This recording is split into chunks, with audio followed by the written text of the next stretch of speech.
As we commemorate the International Human Rights Day, I would like us to reflect to the extent to which data that is collected for law enforcement and judicial purposes, when carried out in a non-discriminatory and human rights compliant way, can indeed advance the Sustainable Development Goal number 16, which commits all countries to provide equal access to justice for all and to promote the rule of law at the national and at the international level. The rapid move to the online space during the pandemic has highlighted the enormous opportunities, but also the risks of digitization. In this context, we cannot close our eyes to the importance of data that is collected for law enforcement and judicial purposes. We are in front of a very complex topic, one that requires a multifaceted approach that could take into account the breadth of actors and possibilities inherent to contemporary data collection, and one that can also foster the protection of individuals and groups against any sort of structural discrimination due to, for example, aspects related to their individual identities. Professor Lynette Taylor suggests that data systems that are transnational in nature demand a redress and rights mechanisms that are similarly transnational.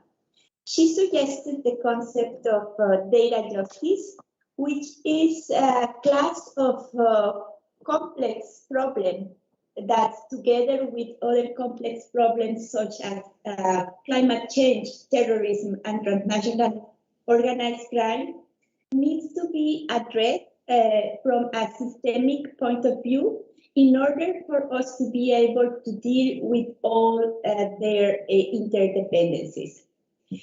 SDG indicator 16.3.4 focuses on the establishment of criminal justice systems capable of investigating and adjudicating criminal offenses successfully through a system that ensures the protection of the rights of both victims and the accused. 73 years ago, the United Nations General Assembly adopted the Universal Declaration of Human Rights, a landmark instrument in the history of human rights, which is widely recognized to have inspired the adoption of more than 70 human rights treaties. As we start our conversation today, I would like to invite you to focus on Articles 10, 11, and 12 of the Universal Declaration of Human Rights, which respectively refer to the right to a fair and public hearing by an independent and impartial tribunal in the determination of rights and obligations and of any criminal charge. The right of everyone charged with a penal offense to be presumed innocent, and the right not to be subject to any sort of arbitrary interference with someone's privacy, family, home, or correspondence. Our event today will aim at shedding light into these and other human rights that come into play when it comes to the handling of electronic evidence for law enforcement and judicial purposes in the investigation and prosecution of crimes. My name is Citlali Castañeda, and I am very happy to welcome today Mrs. Ariana Lepore, who is the coordinator of the Global Initiative on Handling Electronic Evidence Across Borders in the United Nations Office on Drugs and Crime at the Terrorism Prevention Branch. Ariana is an Italian jurist who holds a Master in Law and a Master in Criminology. She has more than 20 years of experience in crime prevention, both at the national and international level, including on terrorism prevention, criminal justice reform, rule of law, program management, and technical assistance. Ariana has worked for multiple international organizations, including in duty stations and in post-conflict and peace-building United Nations missions. Ariana, it's my pleasure to welcome you today to our conversation.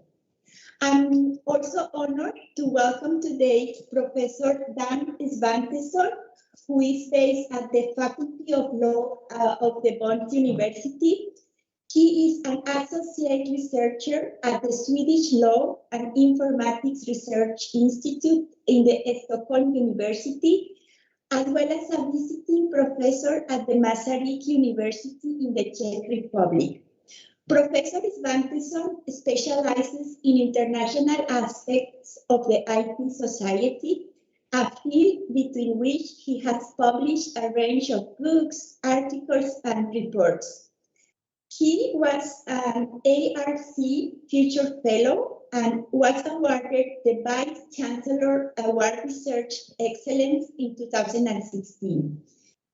Professor Svantesson has been identified as the field leader in technology law in the Australian Research Magazine for 4 years in a row.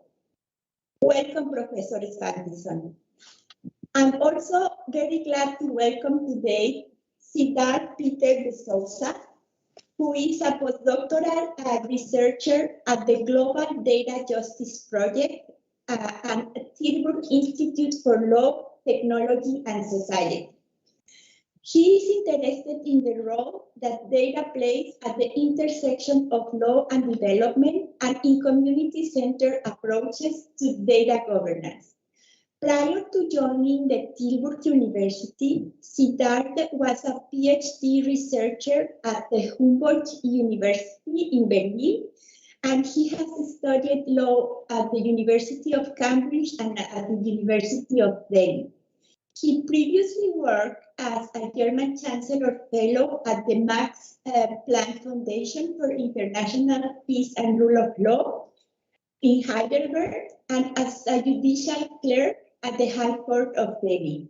Siddharth is the founder of Justice EDA, a legal design social venture in India, and a researcher at femlab.co. Welcome to the conversation, Siddharth. I will now start with a set of questions to the coordinator of the Global Initiative on Handling Electronic Evidence Across Borders, Mrs. Ariana Lepore. Ariana, a pleasure to have you here today.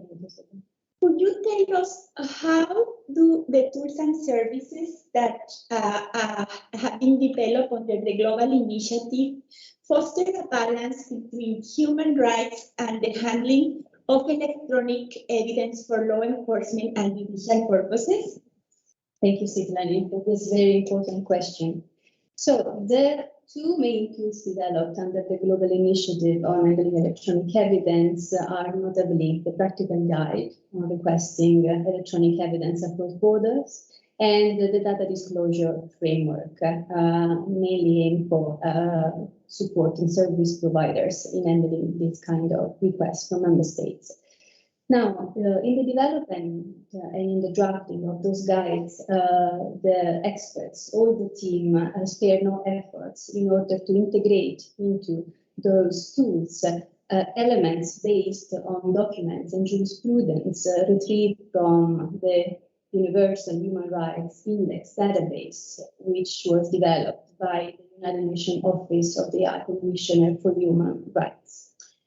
Now, the guide and the DDF have been drafted to ensure that there is full consistency with international law, but in particular with international human rights law, in particular in relation to right to privacy, freedom of expression, non-discrimination, and right to a due process of law. What does this mean in practice when we speak about electronic evidence? This means that requesting electronic evidence must, before everything, be lawful lawful according to the laws and procedures of the requesting and the requested state. And those laws need to be available and transparent to everybody. Be necessary in the sense then they need to be necessary to support the prosecution of a perpetrator of a crime or to prove the innocence of a suspect, and has to be proportional to this end. Third, they need to consider the impact on third parties and prevent that there is an intrusion on private communication of those that are not subject to investigation. And last but not least, they have to be subject to a system of independent oversight, which could be judicial or could be ensured by bodies that are mandated to ensure the lawful conduct of law enforcement and intelligence agencies. This is very interesting, Ariana. Thank you for your response. And what are, in your opinion, our rights with regards to data in general? Well, Cicely, all human rights, and we would list them all here, are linked to each other and are crucial and equally important in all the work that the United Nations, and in particular our office, is mandated for. However, in the context of requesting electronic evidence across borders, it is imperative to uphold the protection of some specific rights, and those rights are the right to privacy, the right to data protection, by ensuring that personal data is collected and processed, used, transferred, and disclosed in a manner that protects individual privacy. In addition to that, of course, it's fundamental to ensure that there is a due process for law and there is rights of non-discrimination. But I would say that the right to privacy and handling of the data that are acquired is what we focus on. Excellent, Ariana. And how about our rights with regard to data that is collected and used for law enforcement and judicial purposes? But when we speak about this and we speak about data retention, the United Nations Human Rights Council has underlined what were some of the obligation requirements of practices that member states should refer to, and they are particularly connected to the International Covenant on Civil and Political Rights, and in particular Article 17. So what it is requested to member states is to ensure that national legislation is harmonized vis-a-vis Article 17 of the ICCPR, ensure that there is any interference in the right to privacy is permitted and authorized by laws that are available, that are publicly accessible.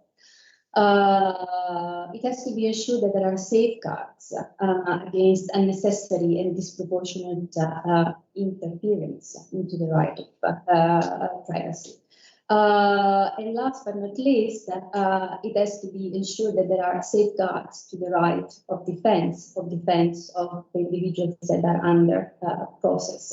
So in all of this, I'd like actually to underline one specific concern that has accompanied us throughout the development of those tools, that we need to be mindful of the fact that when we speak about electronic evidence, even without unveiling the content of the evidence, large proportions of data about private communication still provide information about someone's behavior, relationship, private preferences, and identity. So even in the case we do not speak about content data, the same criteria and the same safeguards should be applied.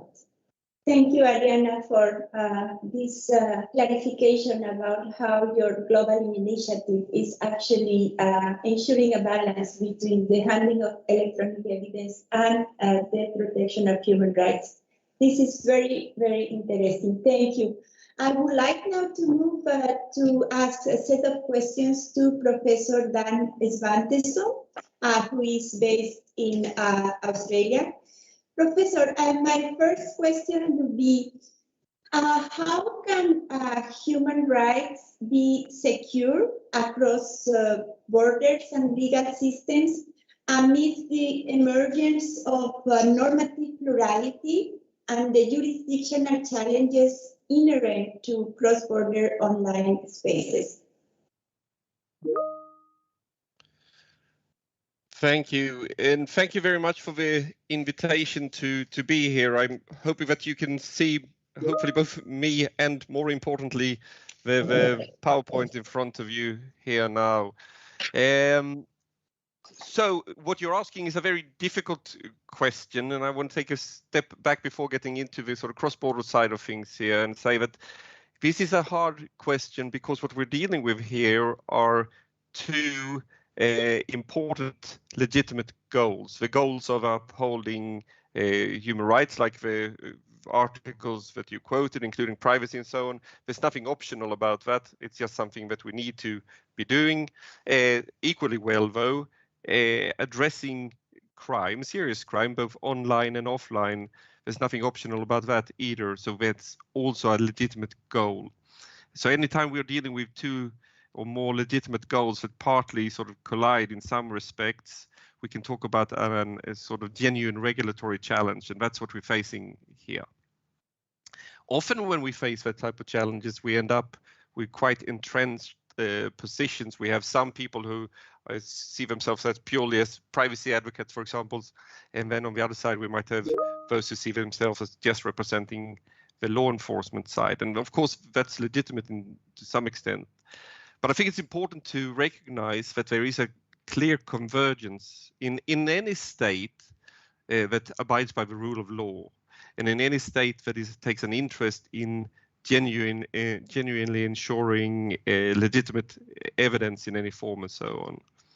The admissibility of evidence depends on the evidence being collected in a manner that is compliant with human rights, including the Article 10, 11, and 12, like you spoke of. So I think there's a sense of clash when there is, in fact, a strong degree of convergence. And we can see this convergence also, in a sense, from another perspective. Let's say that there's been a major data breach, a privacy violation that's being investigated by law enforcement. In that case, we have law enforcement working for privacy. In doing so, they might have to sort of infringe the privacy of suspects and so on, but we have in that type of situation then privacy against privacy. So that's an interesting little twist too. So bringing all this together, I think we can say you should always seek out these convergences, and we should then seek to reconcile these interests where we can and then balance them when we must. Because we often talk about just balancing the interest of law enforcement with the interest of human rights, but I think convergence, reconciling, and then balancing is steps to go through in a sense. All right, that's a lot of talk without getting into the cross-border dimension, so let's do that too. What you got on the slide here is a quote. It's 15 years old now, but it represents very much the sort of frustration I think that was felt about the powers of government in relation to the internet some years ago. So what it says is, with few exceptions, governments can use their coercive powers only within their borders and control offshore internet communications only by controlling local intermediaries, local assets, and persons. I think to get a better description of where we're actually at today, well, let's see if I can get to actually go to the next slide here. We never tested that aspect.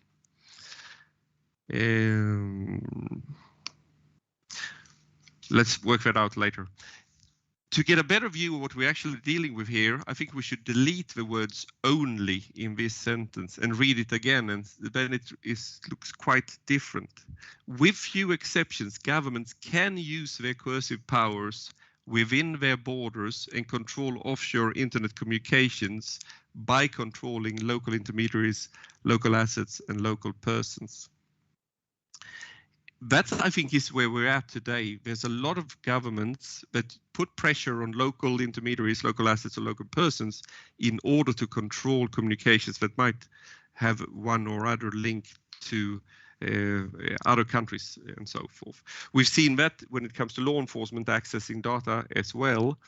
And some countries have said, if you're doing business within our country, you need to comply with our orders when we seek the data from you. So doing business has been in a certain territory, has been used as a link, a jurisdictional link, to ensure that there can be a claim against that company. And I think that can work in some situations. There's good and bad with it. It's certainly less harmful when general global claims of general jurisdiction, but there's also issues to be considered with this, I think. We need to be a little bit more nuanced in what we are doing here, and I think a little bit more sophisticated than that sort of, if you're in our market, we can get you type attitude. In the end, what we need to work towards is some sort of jurisdictional interoperability, or people have been talking about legal interoperability. In essence, we need to have systems. We're not going to have a harmonization where every country follows the same law. That's many years away, so far away that we don't need to sort of think of that as a realistic aim right now. But we need to work towards that sort of system by making sure that each country's approach fits with how other countries operate. And there's several little steps we can take from that for that purpose. The very starting point when we're talking about human rights, of course, is that every country needs to take human rights seriously, both in sort of words and in action. So there's lots that countries can do on an individual basis. And if we have a situation where every country takes human rights seriously, then we have already started our journey towards a more harmonized system. But even so, of course, given the, in a sense, vagueness of human rights law, how it's expressed, there's still going to be divergence between, or differences between, how countries approach this topic. So there's still going to be situations where the law differs from country to country. So we still need to work with that. One aspect of that is that every country, I think, needs to take greater care in thinking about whatever they are doing might have consequences in other countries. And one thing that I have been promoting for a while now is some sort of scalability assessment too, where any country adopting a particular approach should consider what will happen if everyone else adopts that same approach too. Will the internet still be able to operate if that happens? And is then a particular approach of such a nature that other countries can't be expected to sort of maintain it? That's something that we need to work on as well. So while I try to get to a stage where I can change the slide, that concludes what I wanted to say on that first question of yours. Thank you, Professor Svantesson. In your book entitled Solving the Internet Jurisdiction Puzzle, you claim that our current paradigm, which remains attached to the national territorial thinking, is out of sync with our modern world, especially, but not only online. You also advance this new jurisprudential framework that you have referred to, which, if I understand it correctly, unites private and public international law. Would you like to elaborate a little bit more about this proposal? Absolutely, and I'll do it without the slides. They were not particularly important anyway. So let's start with why I think it's important that we talk about territoriality. Territoriality is a sort of binary concept. We have territorial on one hand, extraterritorial on the other. And we have many such binary concepts. We talk about, am I in the picture now or not? Do I need to do anything? It's all good? Yeah. We have other binary concepts, day and night, right? We know that that works for some things, but not for others. It's not enough that I say, let's meet in the night. That sounds nice, but we won't necessarily show up at the same time, right? Or we talk about light and dark. There's also binary concept, but we know that there is many shades between 50, according to a recent book, not so scholarly book. There's ale and lager, whatever. We have binary concepts that only capture so much. We know that there's much more to it. Extraterritorial and territorial is the same thing. We can use them for some purposes, but not others. I would have been arguing that, sorry? Carry on, please. Sorry, I interrupt you with the possible next question, but carry on, Professor. No. So, what we are dealing with, in a sense, is a binary nature of a territoriality concept. And an interesting aspect of that, I think, is that we always feel that territorial is something we understand what that is. At the same time, we say that extraterritorial is often hard to define. But if extraterritorial is the opposite of territorial, do we really know what we're talking about there? In the end, I would say that the reality is nuanced and full of so reality is full of nuances, and the binary nature does not capture that particularly well. So that's why I even put together a proposal, because what we end up with in law enforcement type scenarios is that we ask questions like, is the evidence located in a particular place? That's a very it's a question that doesn't work very well, and we've seen cases. There's a recent well-known case from a few years ago involving Microsoft, where that came to an head, right? Where is data located and where is law enforcement activities taking place and so on. So I think the territorial focus doesn't work. So I started thinking about what can we do instead. And I put together this jurisprudential framework for jurisdiction that says the following, and I'll read it to you carefully and slowly. In the absence of an obligation under international law to exercise jurisdiction, a state may only exercise jurisdiction where, so, and then there's 3 points. The first one is where there is a substantial connection between the matter and the state seeking to exercise jurisdiction. 2, where the state seeking to exercise jurisdiction has a legitimate interest in the matter. And 3, the exercise of jurisdiction is reasonable given the balance between the state's legitimate interest and other interests. The point of that one is that we're moving away from territoriality to something that takes account of nuances of reality. And that is, it's still a complex system to apply, and we might have to use this as just the core principles based on which we build more detailed rules for given situations like law enforcement access to data. But I think these principles draw us attention to what really matters in these situations. It doesn't matter so much if the data sits on a server in a country or not. That country might not be able to access the data. They might not even know the data sits there and so on. That's typically the case with the comms and so on. So to focus on location and territoriality, it just doesn't make sense as the primary indicator. What we could do, territoriality will still matter under this system, but it would only be one factor to be taken into consideration of many. Thank you for referring to the concept of extraterritoriality, Professor Svantesson. We know that you have also published extensively on this subject of extraterritoriality of the privacy laws, and you have put with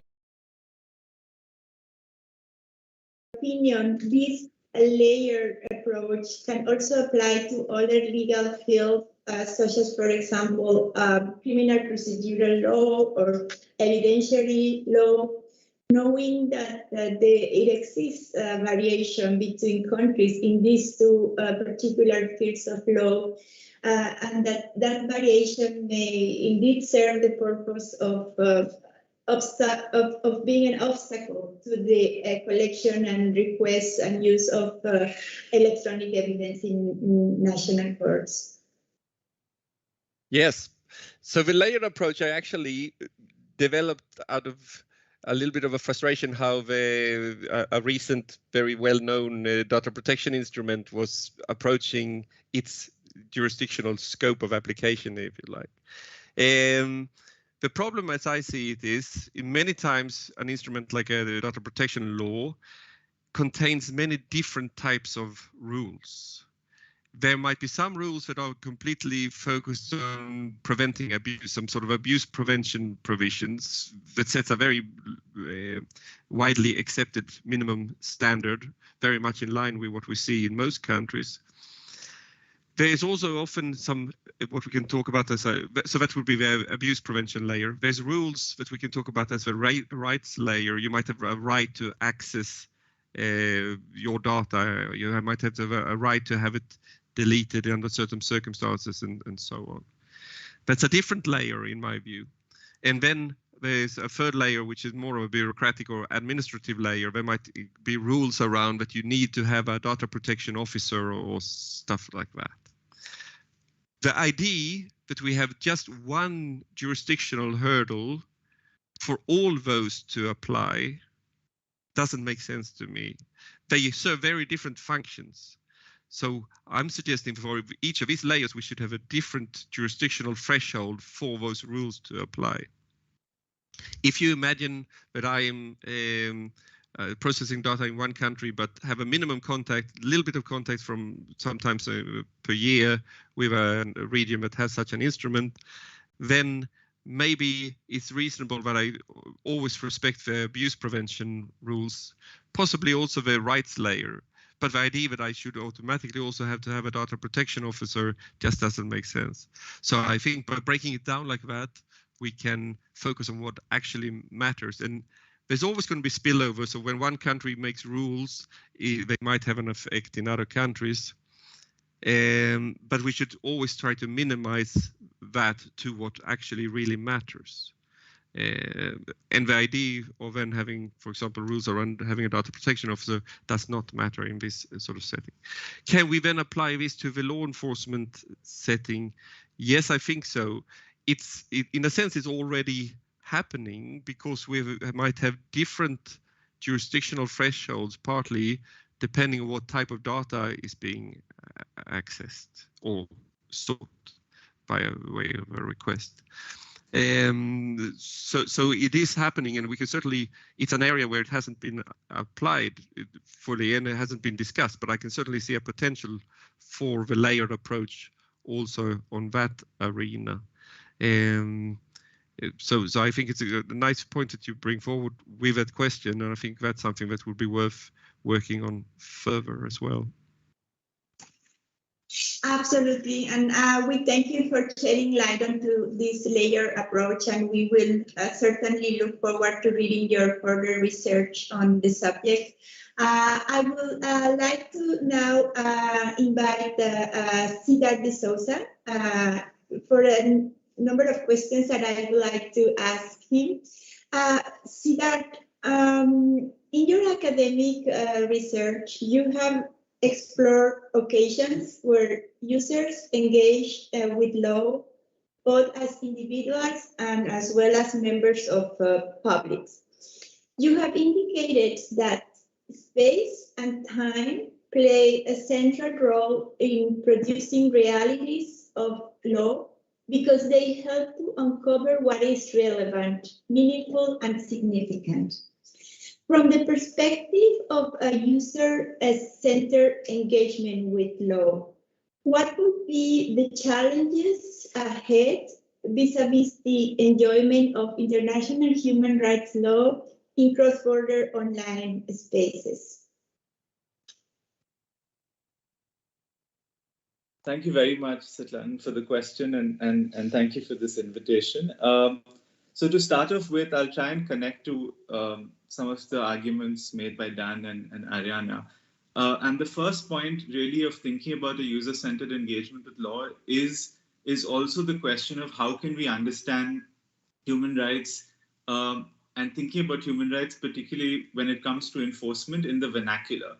And what I mean by human rights in the vernacular is when we think of how human rights are realized in different country contexts, Are we taking into account the different ways in which claims are articulated? Are we taking into account the ways in which different language is used? And are we taking into account the role that different rights mobilizations are made, communities are coming together? Because what this offers is it offers a sort of plurality in terms of how we can think about the articulation of claims. We can think about human rights not just as these global rights that may be translated into local country context, but what is equally important is the ways in which these may be reinforced, resisted, and reclaimed, taking into account local and different political imaginaries.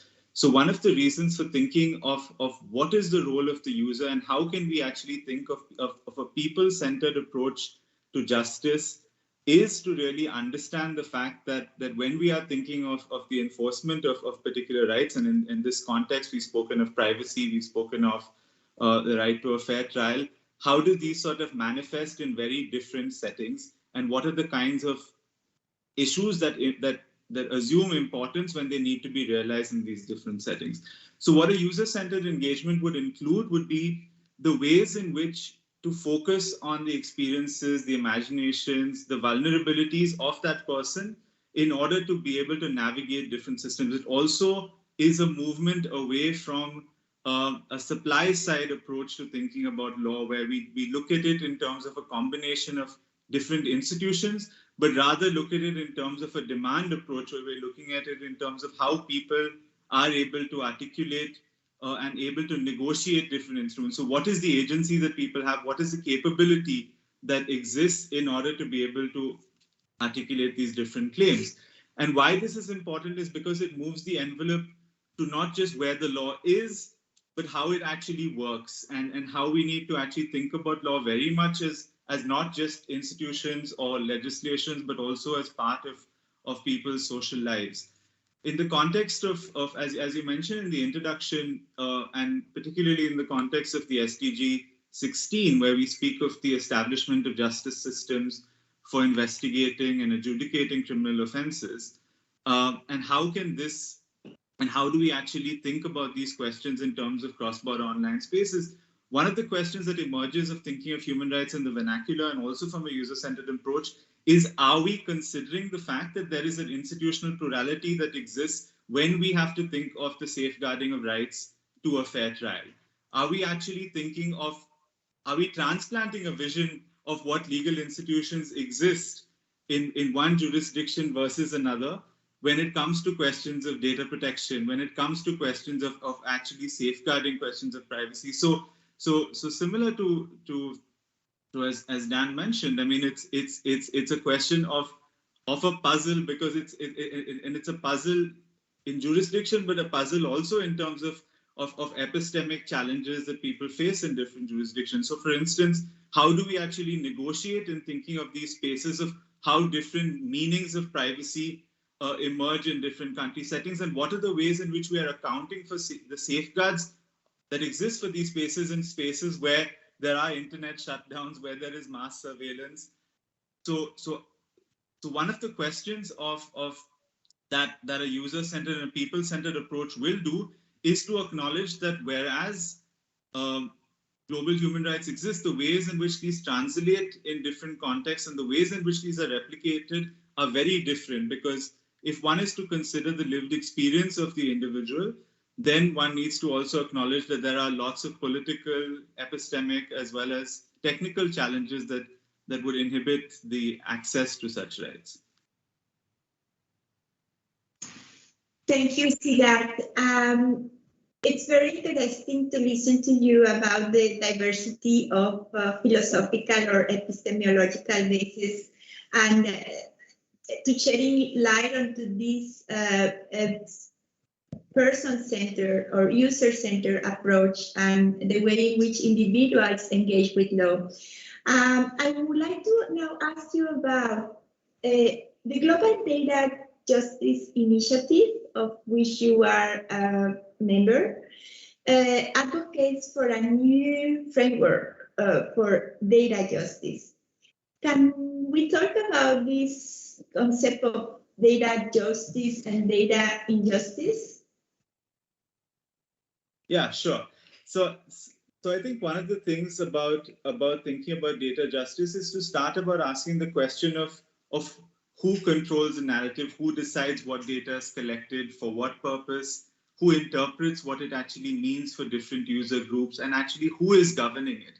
Are we thinking of power asymmetries that exist between corporations, between countries that have disproportionate power, not just in determining legislation, but also in determining data infrastructures?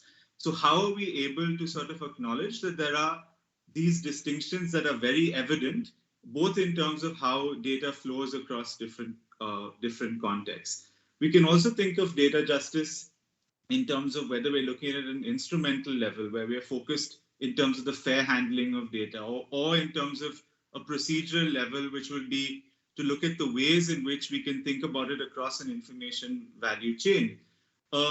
As Richard Hicks and Rankin have also worked on, in terms of distributive rights, in terms of thinking of right to privacy and ownership, representation. So there are different ways in which we can think about it. One of the questions that we've been thinking about at the Global Data Justice Project is, how do we think about these questions at a global level, where there are different values that people have connected with data.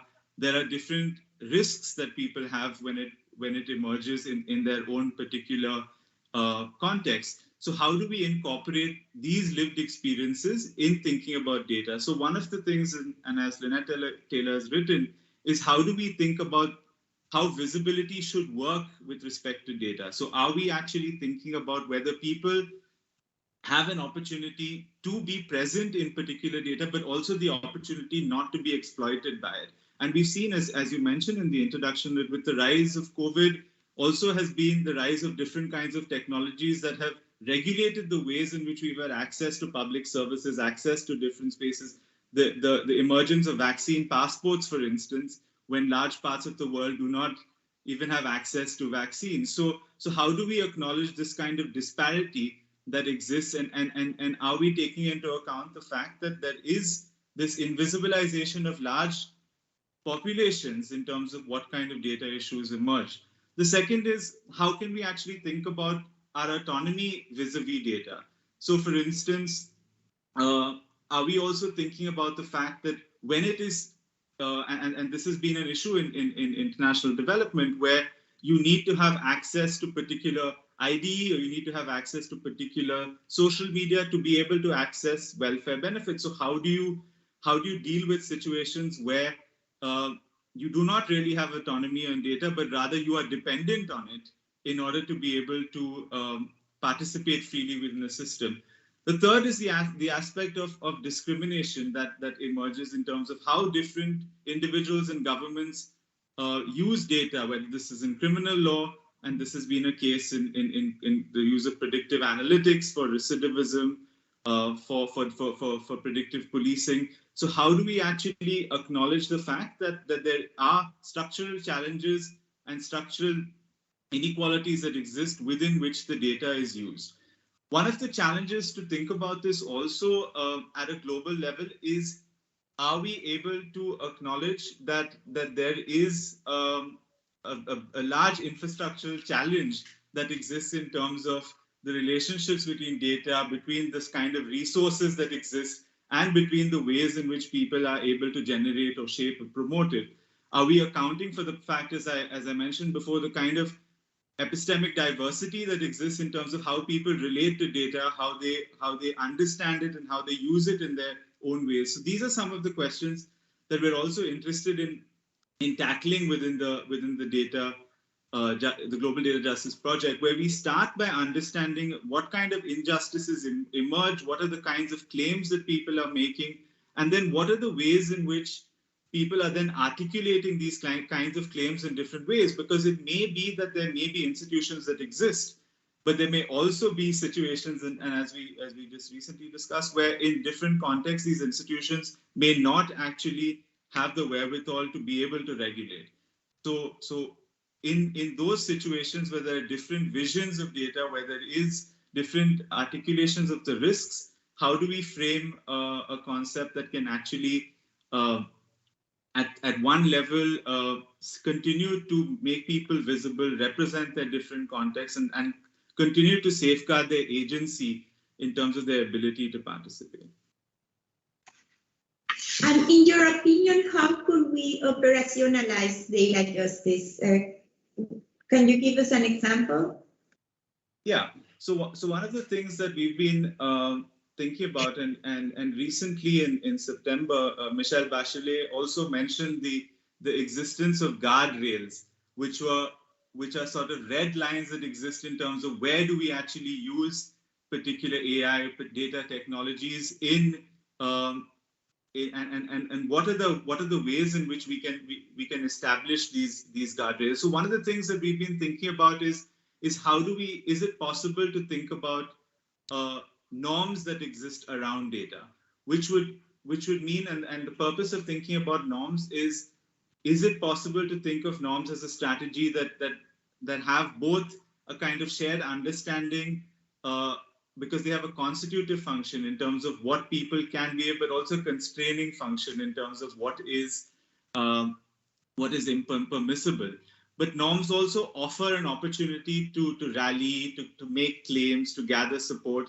So just as in questions of environmental law, as ideas of precautionary principle or polluter pays principle are gaining credence, can we also think of similar principles and normative understandings within thinking about data, such that we're able to think about data as something not just that has a power over people, but also is able to allow people to question, to hold institutions accountable, and particularly to consider that there is a plurality in terms of how we identify what is considered off limits, what is considered indispensable, and particularly from an enforcement perspective, recognizing that in order to make this happen, this needs to happen in connection with the realities in a vernacular setting. Absolutely. I would like now to ask a question to both of you, Dan and Siddharth. The amount of available data in combination with an increased computational capacity is enabling, as we have already mentioned, policy to move from a responsive to a more predictive and preemptive crime approach.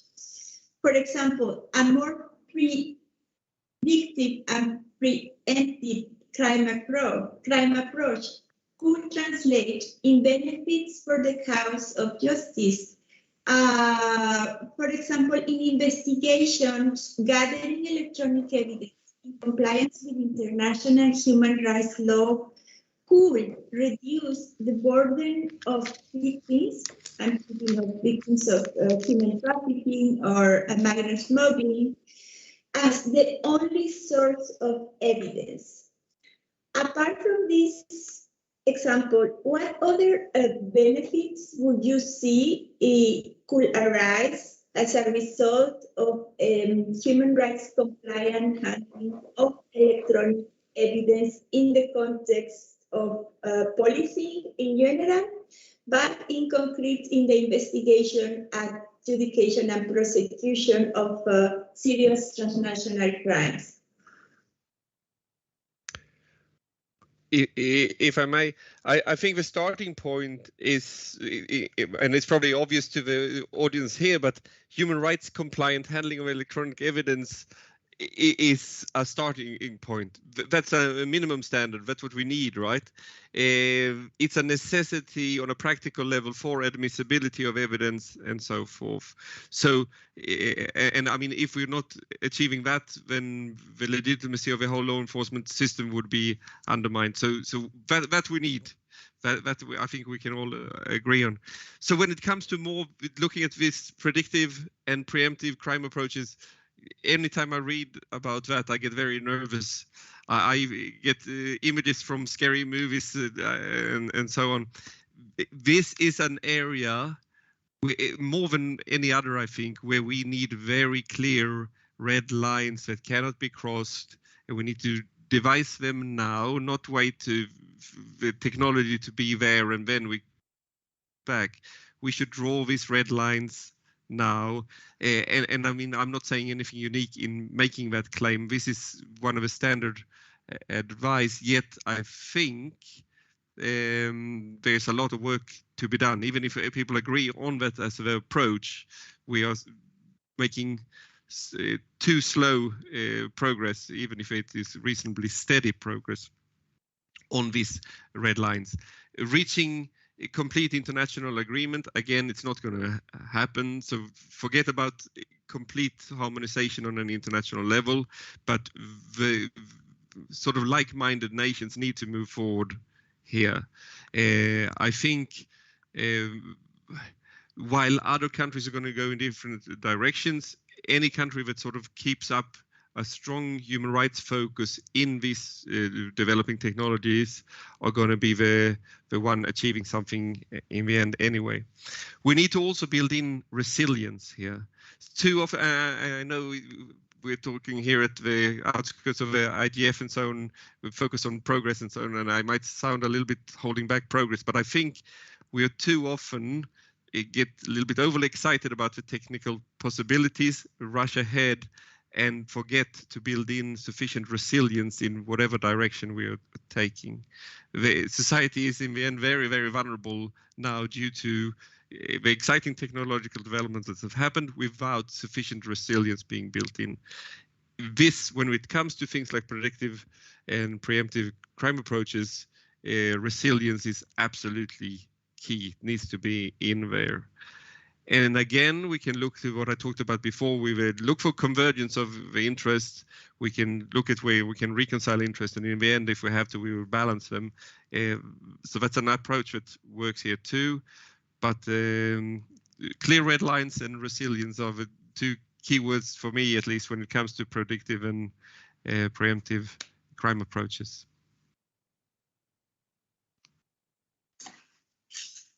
Thank you, Dan. The floor is yours. Thanks. No, I think I'd like to just build on what Dan said, because I do agree that are we sort of engaging in a kind of technocratic or a managerial approach to justice, where we're using technologies in the argument that it will increase efficiency or increase productivity and progress, but as a consequence, it actually is causing serious questions for equity. And in this regard, there's ample evidence from different jurisdictions where predictive policing has led to systemic an amplification of systemic racism and casteism and over-policing. So the costs of it are evidently clear, and to me, we need to think about the consequences of this in terms of who is being actually invisibilized by the use of such technology, who is not being represented, what are the kinds of power asymmetries that exist in terms of the application of it. More than also thinking of this in terms of technical fixes, that maybe there is a problem with the algorithm, can we de-bias it? It also is a challenge that goes beyond that in terms of, are these technologies being used in a kind of wider context by accounting for the fact that there are existing inequalities within our societies, there is existing sort of structural discrimination. So how do we account for all these different aspects? So similarly, for me, I think we need to have clear red lines actually on the use of such technologies, where more than productivity, they're in fact increasing vulnerabilities of people in terms of having access to the criminal justice system.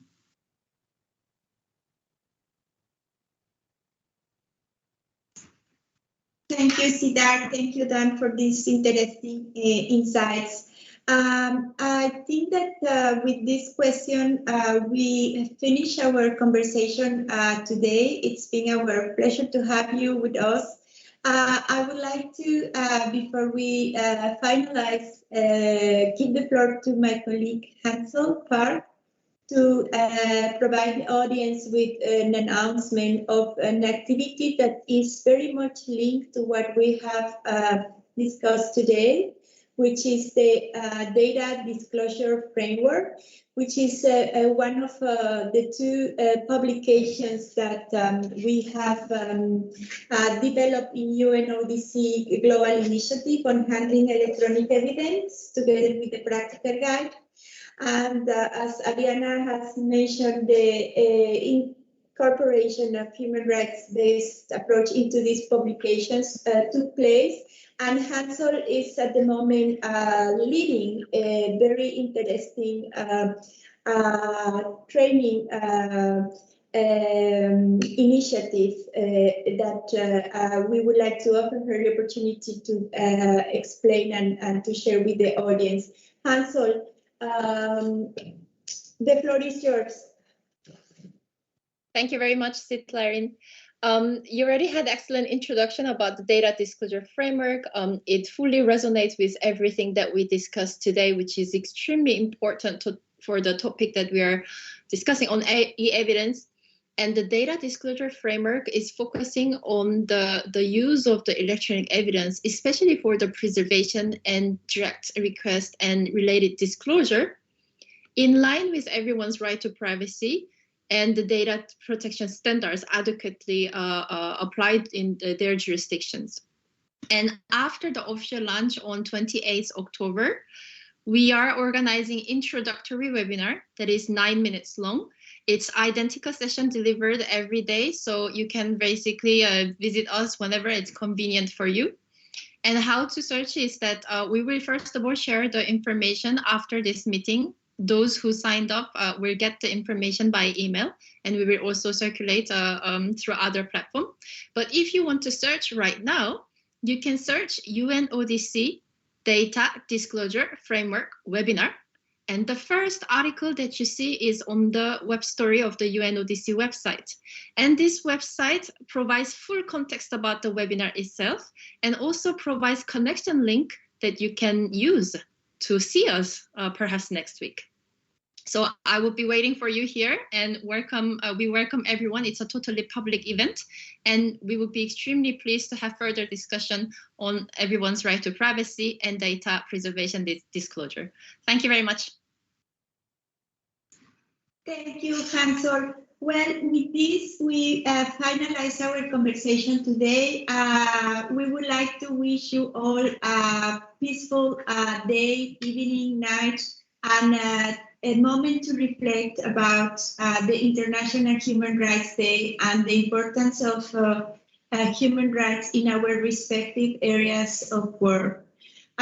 We send you very good regards from Vienna, Austria, and we hope to see you soon next time. Bye.